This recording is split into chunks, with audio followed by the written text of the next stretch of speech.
विश्वामित्र महान ज्ञानी बसहि विपिन शुभ आसन। वन में रहते एक महात्मा जी, नाम क्या है? विश्वामित्र नाम है। और साधु विश्व का मित्र ही होता है। पूरे विश्व के कल्याण की जो चिंता करते हैं उन्होंने साधु संत भगवान। तो विश्वामित्र जी वन में रहते हैं।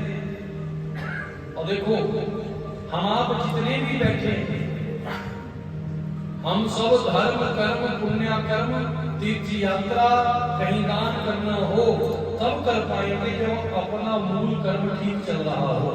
सही बात है। बिजनेस वाले का बिजनेस नहीं चल रहा हो तो वो क्या दान पुण्य करेगा? नौकरी वाले की नौकरी छूट गई हो तो वो क्या मंदिर में दर्शन करेगा? दुकान वाले की दुकान ही ना चल रही हो तो वो क्या भक्ति करेगा? तो क्या है, हमारा मूल कर्म ठीक चलना चाहिए। और साधुओं का मूल कर्म क्या है? जप तप यज्ञ। लेकिन विश्वामित्र जी जहां पर रहते हैं, जप तप यज्ञ जोग मुनि करहि अति मारीच सुवाहु सोडरे। इनके यज्ञ ठीक नहीं हो रहे। क्यों नहीं हो रहे ठीक? क्योंकि यज्ञ करने बैठे तो मरीच और सुबाहु, ताड़का नाम की राक्षसी के दो पुत्र आकर कभी यज्ञ कुंड में हड्डी फेंक जाते, कभी मांस का जोथड़ा फेंक जाते। जैसे वर्तमान में भी हो रहा है। हमारे मंदिरों में वो लोग सेवा दे रहे हैं जो मन ही मन हमारे मंदिर गिराने की तैयारी में। अधन्य हमारे भारत की सरकारें, अधन्य नई व्यवस्था।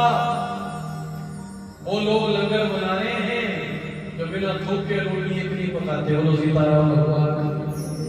अभी वो ना बाबा बालाजी के मंदिर में वो लोग बालाजी की मूर्ति बाला।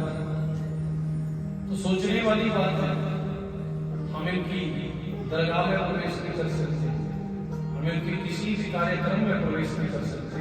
और ये हमारे मंदिरों तक बैठे सुनने में तो ये ज्वाला जी में एक दो लंगर व्यवस्था में लोग लगे हैं। ऐसी ऐसी संस्थाएं हिमाचल, ऐसी ऐसी संस्थाएं भारत भर किसी को होश ही नहीं। और तो शक ही हो गए, कोई भी चीज खरीदने से पहले घर में बनाओ, नहीं ज्यादा से ज्यादा भगवान के लिए जो भी लगाना है वो घर में बनाओ। गारंटी कोई नहीं। जूस में मूत्र मिल रहा है, कैप्सूल में कीड़े मिल रही हैं, दवाई भी खाओ तो तोड़ के खाओ। कोई भरोसा नहीं, दवाई खा रहे हो, दवाई से छुट्टी हो जाएगी। यहाँ धीरे धीरे डाल बढ़ रही है इनकी आबादी, सब जिहादी।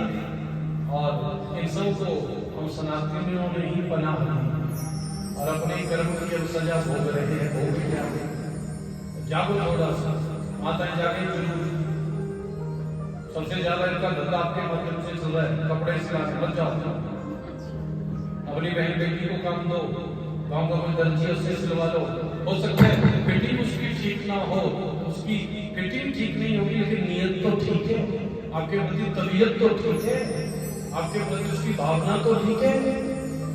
इसीलिए हमारे बुजुर्गों ने क्या किया था, अब कुछ सी लेते थे, 200 खुद भी सी लेते थे, सिलाई की आदत भी रहती थी और व्यवहार भी रहता था।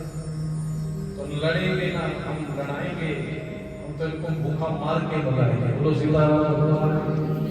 कैसे भगाएंगे? हाँ, रोटी मत, बिना रोटी में तो कुछ नहीं कर सकते। हमारा तो असर विश्वामित्र जी यज्ञ करते हैं लेकिन हड्डी डाल जाते हैं मरीच और सुबह। और जब हड्डी डाल जाते हैं, गाधी तनय मन चिंता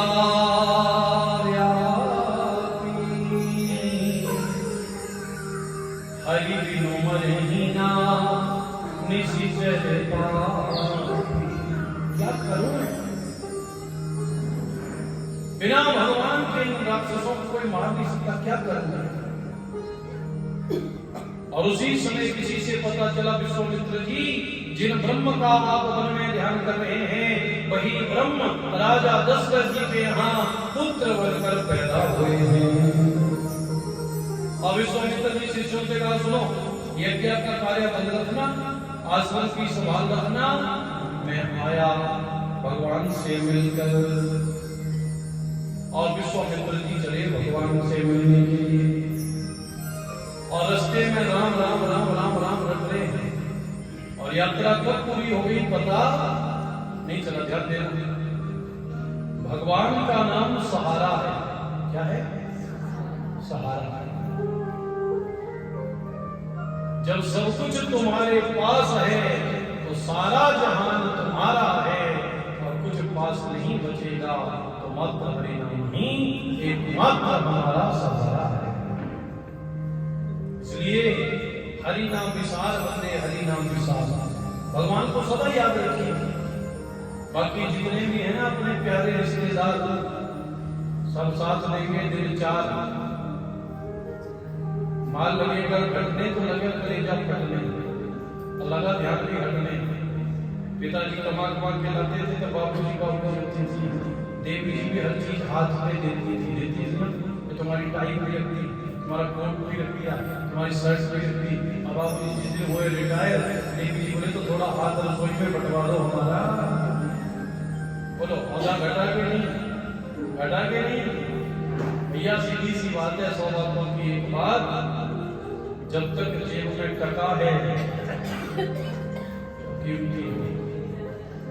और यस्य अगे टका नास्ते हा टका टक टकायते, टका धर्म टका कर्म टका एव कर्मं सुखम, यस्य अगे टका नास्ते हा टका टक टकायते। ये तो बहुत कीमती है।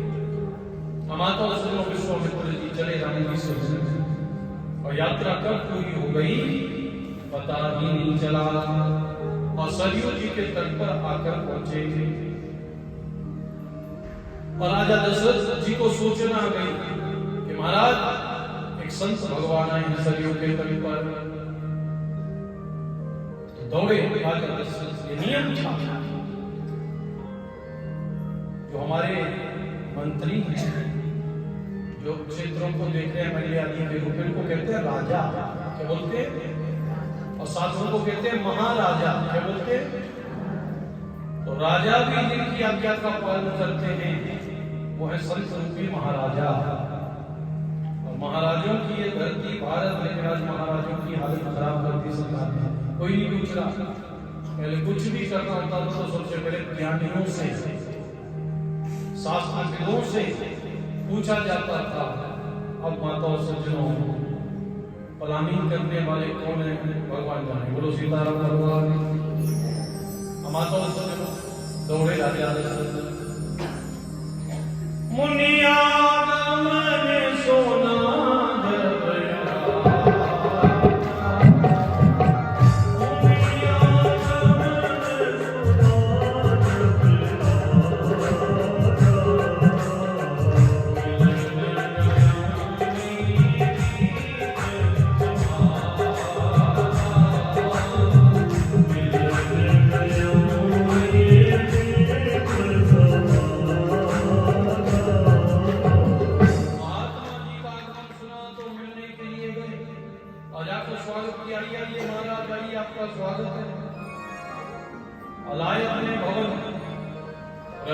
भगति संतन कर सका, मम कथा प्रसंगा। पहली भक्ति है संतों का संत। तो संत घर में आए तो स्वागत करने पहुंच गए, लेकर आए। अगा महाराज बड़ा भाग्य हमारा जागा। अब बच्चों को बुलाया, चलो बेटा प्रणाम करो। सबसे पहले राम जी प्रणाम किए, लक्ष्मण जी, भरत जी, शत्रुघ्न जी। राम जी को देखते ही विश्वामित्र जी का चित्त राम जी की तरफ खींचने लगे। बड़ा कि क्या यही ब्रह्म है? तो राजा दशरथ ने कहा महाराज आज्ञा करें। यही कारण आगमन तुम्हारा, कहूं सो करत ना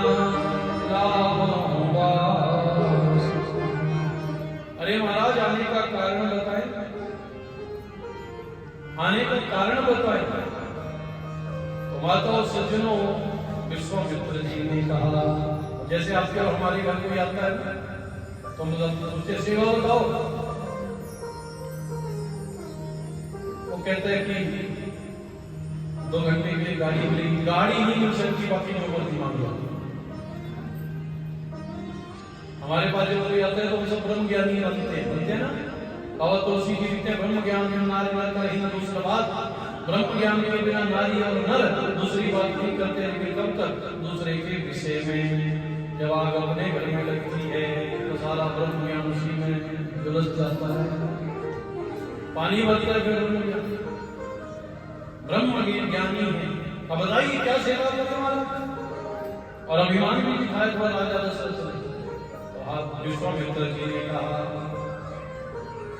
असुर समूह सदा वही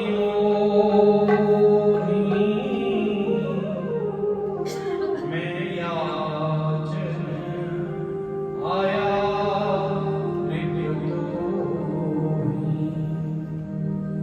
महाराज मैं आपसे मांगने आया। किस लिए आया? जोर से बोलो। मांगना और संत दो इकट्ठे नहीं हो सकते। संत तो बांटते हैं, देते हैं। याचना करने आया हूं, और धर्म ग्रंथ कहते हैं मांग